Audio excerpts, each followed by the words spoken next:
যাত্রাবাড়ির জন্য সমন্বয়কদের একটা মতবিনিময় সভা ছিল। সেখানে আমাদের একজন সহযোদ্ধাকে সমন্বয়কদের সামনে সমন্বয়কদের উপস্থিতিতে হামলা করে। এ বিষয়ে আমরা যখন জবাব দিতে চাওয়ার জন্য কার্যালয়ে আসি, তখন তারা একজন নাইম নামের একজন লোককে আমাদেরকে প্রতিহত করতে পাঠায়।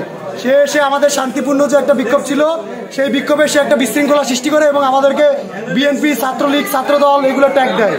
তখন হচ্ছে আমাদের মধ্যে একটা উত্তেজনা তৈরি হয়ে যায়। তো তার প্রায় অনেকক্ষণ পরে আমরা পরিবেশটা শান্ত করি। শান্ত করার পরে ওইখানে রিফাত রশিদ, তারপর হচ্ছে আপনার আসাদ বিন রনি, তারপরে আনাপ টানাপ যারা সমন্বয়ক আছেন, তারা হৃদয়, তারা হচ্ছে আসছে। তারা আসার পর তারা আমাদের কথা শুনতে আসছে। শোনার সময় তারা আমাদেরকে বিভিন্ন বিষয়ে চার্জ করতেছিল।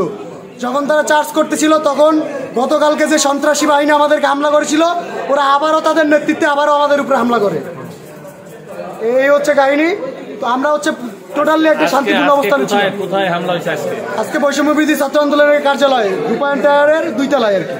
কারা কারা আহত হয়েছে আজকে পর্যন্ত? আজকে আহত হয়েছে আসিফ নামে একটা ছেলে আহত হয়েছে, আমি আলামিন আহত হয়েছি, আফসারউদ্দিন বাবু, আবরার, তারপরে আন্তা, রাবেয়া নামের একটা মেয়ে, মাসুদ, এরা সবাই আহত হয়েছে, সবাই গুরুতর আহত হয়েছে।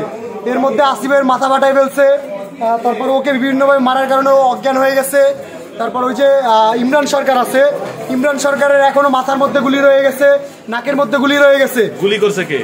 ওইটা বৈষম্য বিরোধী ছাত্র আন্দোলনের সময় যে গুলি হয়েছিল, সেই গুলিগুলো রয়ে গেছে। আমরা যদি বলতে চাই, তারা জুলাই স্মৃতি ফাউন্ডেশন থেকেও এখন পর্যন্ত এদেরকে চিকিৎসা নিশ্চিত করতেছে না।